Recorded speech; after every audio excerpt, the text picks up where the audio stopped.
This is one of the most advanced machines humans have ever built. It costs millions of dollars. It is chilled colder than deep space. And if you ask it to do simple arithmetic, there's a decent chance it gets the answer wrong. We've had working quantum computers for about 25 years. By normal computer standards, they are still terrible. Not because the physicists are lazy, because the thing they're trying to build fights back. Here's the whole problem in one sentence. A quantum computer needs its parts perfectly cut off from the outside world, and it needs you to reach in and control them with extreme precision. Those are the same requirement, pointing in opposite directions. Everything else in this video is a consequence of that. Quick refresher, a normal bit is a switch, 0 or 1. A qubit is more like an arrow that can point anywhere on a ball. Straight up is 0, straight down is 1, and everything in between is a mix of the two. You've probably heard this means a quantum computer tries every possible answer at the same time. That's the popular version, and it's wrong. What actually happens is closer to waves. Every possible answer gets its own wave. Run the right algorithm, and the waves for the wrong answers cancel each other out, while the waves for the right answer stack up. Measure at the end, and you very probably get the good one. A quantum computer isn't a fast guesser. It's a very carefully arranged interference pattern. Then there's entanglement. Link two qubits, and they stop having separate answers. They only have a joint one. Look at one, and you instantly know something about the other, no matter how far apart they are. That's where the power comes from. Every single qubit you add doubles the number of combinations the machine can hold at once. At around 300 qubits, that number is bigger than the count of atoms in the observable universe.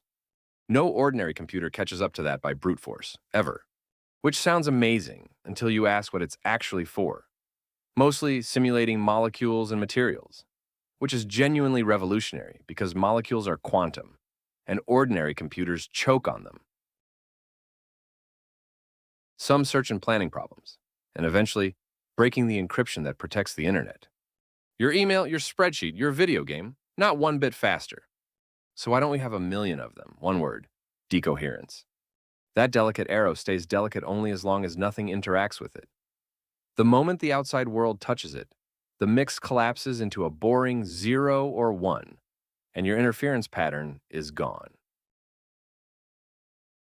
And the outside world means heat, a single stray particle of light, a truck driving past outside, the Earth's own magnetic field, even the qubit sitting right next to it.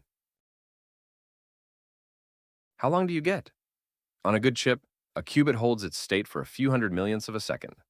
That is the entire window in which your computation has to start, run, and finish. So step 1 is silence.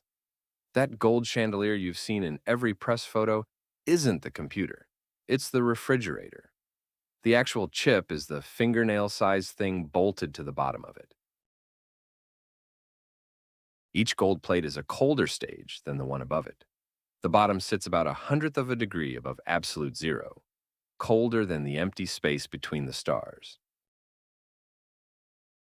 It has to be. At any normal temperature, heat alone would flip your qubits before you finished asking them anything. Now the contradiction bites. You steer these things with precisely shaped microwave pulses, sent down cables from electronics sitting at room temperature. So every cable is both a steering wheel and an open door for heat and noise. Build perfect isolation and you've built a very expensive paperweight. The pulses are never perfect either. The best 2-qubit operations today are about 99.9% accurate, which sounds fantastic. But errors pile up. After 1,000 operations, you're down to coin flip territory. And a useful algorithm needs millions of them. For comparison, the transistors in your laptop misbehave about once in a billion operations. Fine, you say. Just make backups like normal computers do. You can't. There's a law of physics that says an unknown quantum state cannot be copied. And you can't check on it either, because looking at a qubit is exactly the thing that destroys it. So the job is to correct errors in information you are not allowed to copy, not allowed to read, and which breaks if you breathe on it. The fix is to stop trusting any single qubit. You take one piece of information and smear it across a whole group of them. Then you never ask a qubit what its answer is. You only ask pairs of them, a much safer question. Do you two still agree? Nobody gives away the answer, so nothing collapses. But if one qubit has drifted, it starts disagreeing with its neighbors. And that pattern of disagreement tells you exactly which one to nudge back into line. It works, it's just expensive. Current estimates say roughly 1,000 physical qubits to buy you one reliable one. Breaking modern encryption would need a few thousand of the reliable kind, which means a machine with millions of qubits, about 1,000 times bigger than anything that exists today. But there's a catch, and it's a brutal one. This only pays off if your qubits are already good enough to start with. Every extra qubit you add is another thing that can break. So if your hardware is too noisy, the group creates errors faster than it can repair them, and your protected qubit ends up worse than a single bare one. Get the noise below a certain level, though, and it flips. The group starts cleaning up after itself, and the bigger you build it, the better it gets.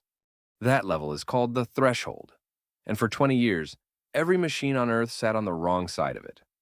Then in 2024, Google's Willow chip got below it. They built a bigger group of qubits, and instead of getting messier, the protected information got cleaner. That's the whole ballgame. The first solid evidence that this approach keeps getting better as you scale it up, which matters far more than any speed record. Then there's the unglamorous part. These chips drift.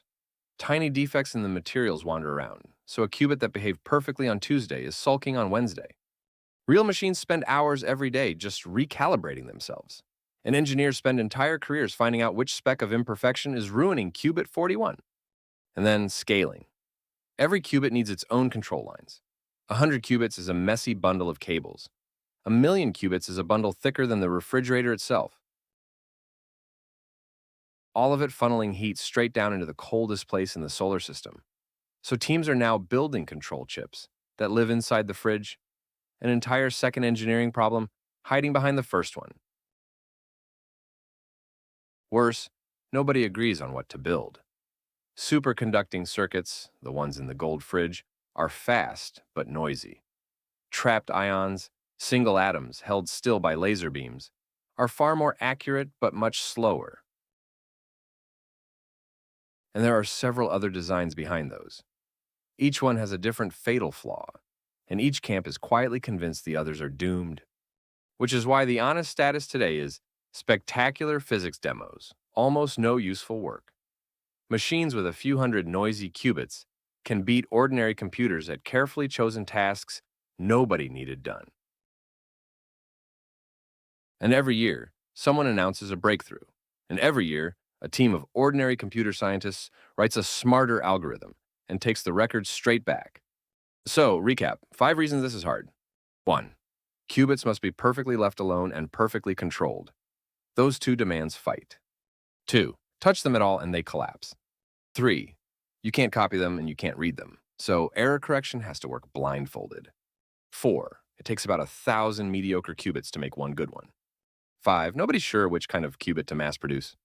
So the plain answer to why quantum computers are so hard to build is this. We are not building a better computer. We are building a machine whose working parts must be held in a state the universe actively destroys, and then asking them to hold still for a few million operations in a row. It's a fair bet that it happens anyway. The threshold has been crossed, error rates keep falling, and the work has become boring in the good way, which is usually the sign a technology is about to start working.